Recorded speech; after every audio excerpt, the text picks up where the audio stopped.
네, 안녕하세요. 보여준입니다. 네, 대표님 오늘 베트남에 에어비앤비 보러 간 거에 대해서 몇 가지 궁금한 거 있어가지고 인터뷰하려고 왔습니다. 네, 네, 베트남의 에어비앤비는 어떻게 구조가 되어 있죠? 베트남 에어비앤비는 일단 우리가 처음에 우리가 에어비앤비를 하려고 하면은 이제 몇 단계가 있는데 그 단계를 천천히 이야기하면 한국에서도 똑같이 매물을 구하는 게 먼저 있겠죠. 네. 매물을 그러면 어떻게 보냐라고 하는 게 있는데 한국에서는 공인중개사를 딱 가면 돼요. 네. 근데 이제 다른 점들을 딱딱딱딱 설명을 해주면은 한국에서는 공인중개사를 찾아가서 우리는 에어비앤비 매물을 좀 하려고 하는데 구할 수 있냐 이렇게 물어보면서 에어비앤비를 한다. 이게 한국 버전. 그 다음에 베트남 버전은 어떻게 하냐, 우리가 페이스북으로 연락을 해요. 집을 페이스북으로 이제 집 구하는 사이트들이나 이제 이런 데들이 동남아 같은 경우에는 페이스북으로 잘 되어 있단 말이에요. 그래서 페이스북으로 찾아서 이제 에이전시 같은 거를 찾는 거예요. 그 에이전시라는 게 이제 누구냐, 공인중개사 같은 느낌이라고 보면 돼. 네네네. 그래서 그렇게 시작을 해서 우리가 방을 보러 다닌다 라는 게 조금 달라요, 이 두 가지가. 그래서 한국은 공인중개사로 가지만 동남아 같은 경우에는 페이스북에서 찾아서 이제 에이전시를 만나거나, 그 다음에 또 한 가지 더 방법 좋은 것들은 어떻게 찾냐, 매물을 찾을 때 한국도 이렇게 갈 수 있어. 우리가 하고 싶은 동네에 가서 공인중개사를 가는 게 있고, 이제 우리가 또 다른 점을 설명하면은 외국에서는, 한국에서는 지금 오피스텔이 불법인데 외국에서는 콘도 같은 것들은 합법적으로 할 수 있단 말이에요. 그래서 콘도, 이제 직접 주상복합 같은 오피스텔이나 콘도 같은 게 있으면 그런 거 1층에 가면 그쪽에 또 공인중개사 같은 게 있어. 그러면 이제 그 사람한테 가서 여기 혹시 나온 거 있냐, 그리고 에어비앤비 할 수 있냐, 이제 이렇게 꼭 물어봐가지고 할 수 있다 라고 하면은 하는 게 좋다. 이렇게가 지금 이제 처음에 매물 구하는 방법. 또 그때 특이했던 게 한인분들이 청소라든지 그리고 공인중개사 연결해주고 그런 시스템이 베트남은 갖춰져 있다고 하셨잖아요. 네. 그거는 혹시 만약에 연결하려면 어떻게 접선을 해야 하는 거죠? 저 같은 경우에도 이제 뭐 에어비앤비만 하는 이런 공유 이제 모임들이 있어요.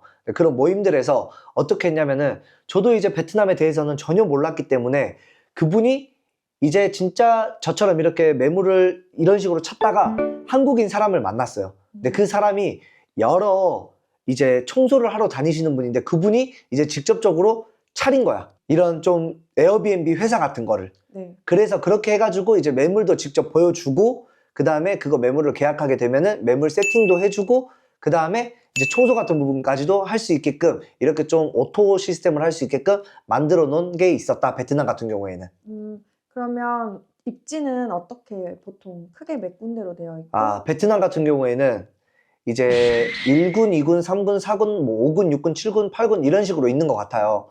근데 이런 걸 입지를 할 때 베트남 입지는 1군이 가장 좋다라고 이제 생각할 수 있잖아요. 네. 그런데 이제 1군이 강남이라고 느낌을 치면 2군은 이제 막 잠실, 3군은 뭐 서초, 교대 이런 느낌이란 말이에요. 네. 그리고 이제 뭐 앞으로 개발할 수 있는 용산, 막 4군 이런 식으로 있어요.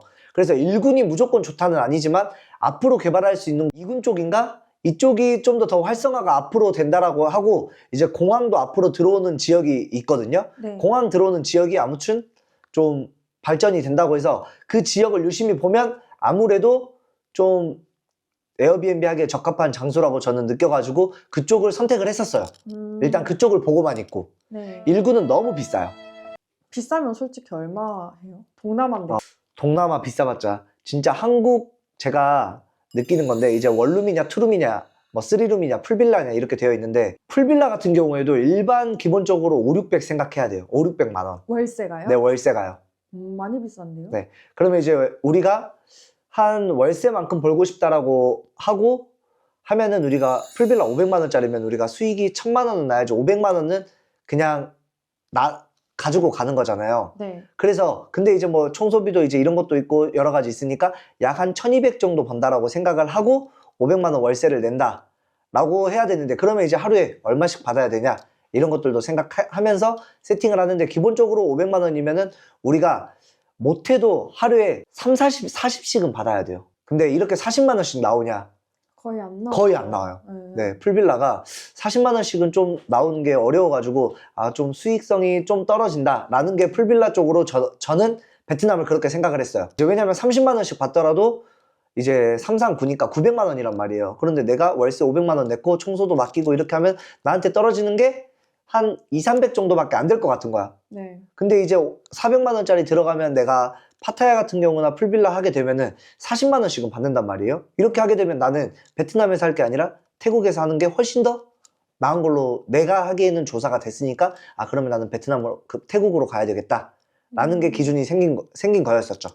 그러면 태국이랑 베트남이랑 네. 에어비앤비가 다른 점이 있다면? 먼저 태국이랑 베트남이랑 다른 점보다 한국이랑 동남아시아랑 다른 점들이 몇 가지 있어요. 네. 근데 그 중에 가장 큰 게 어떤 거냐면 한국은 계약할 때 우리가 돈이 들어가잖아. 네. 그럴 때 보증금을 거의 1년씩 받고 월세 100만 원이면 보증금 뭐 1000만 원 정도 이렇게 받는데 네. 동남아 같은 경우에는 어떻게 하냐면은 2달 보증금에 한 달 월세야. 그러니까 초기에 들어가는 비용이 내가 100만 원짜리 리스를 받거나 렌탈을 하게 되면은 내가 처음에 들어가는 돈은 300만 원밖에 안 돼.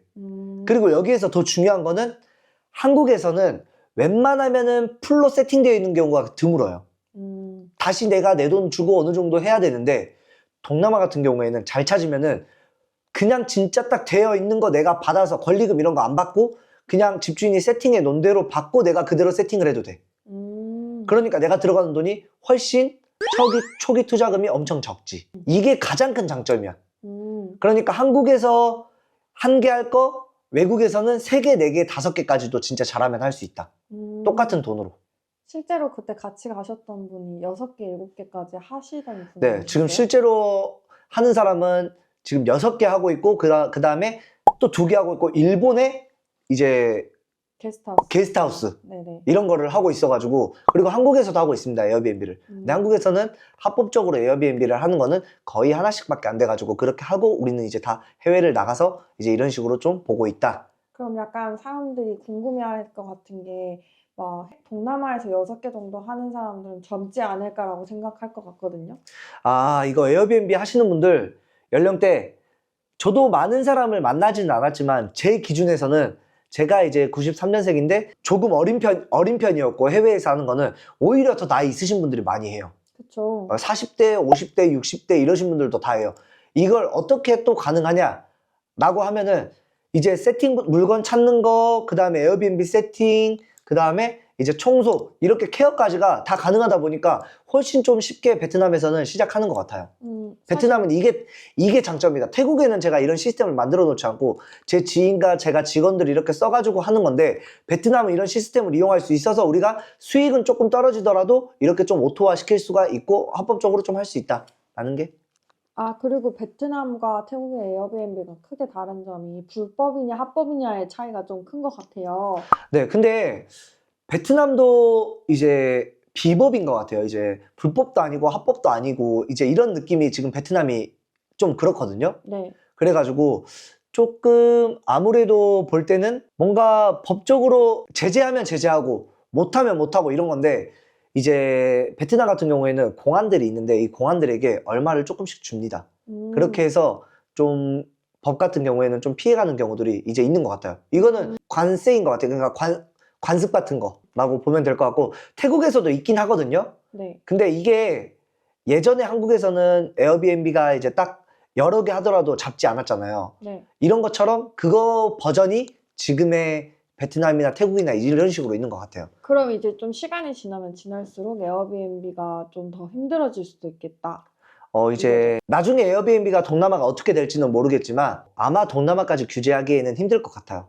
이제 너무 많고 너무 콘도 이런 식으로 되어 있기 때문에 우리나라는 오피스텔이 있는데 외국은 좀 콘도처럼 이런 식으로 되어 있단 말이에요. 네. 그래가지고 그런 거 보면은 조금 규제하기 어렵지 않나 라는 그냥 제 생각이에요. 이거는. 지금 한국에서 한국인 중에 베트남에 에어비앤비를 하는 사람들이 많은 편일까요?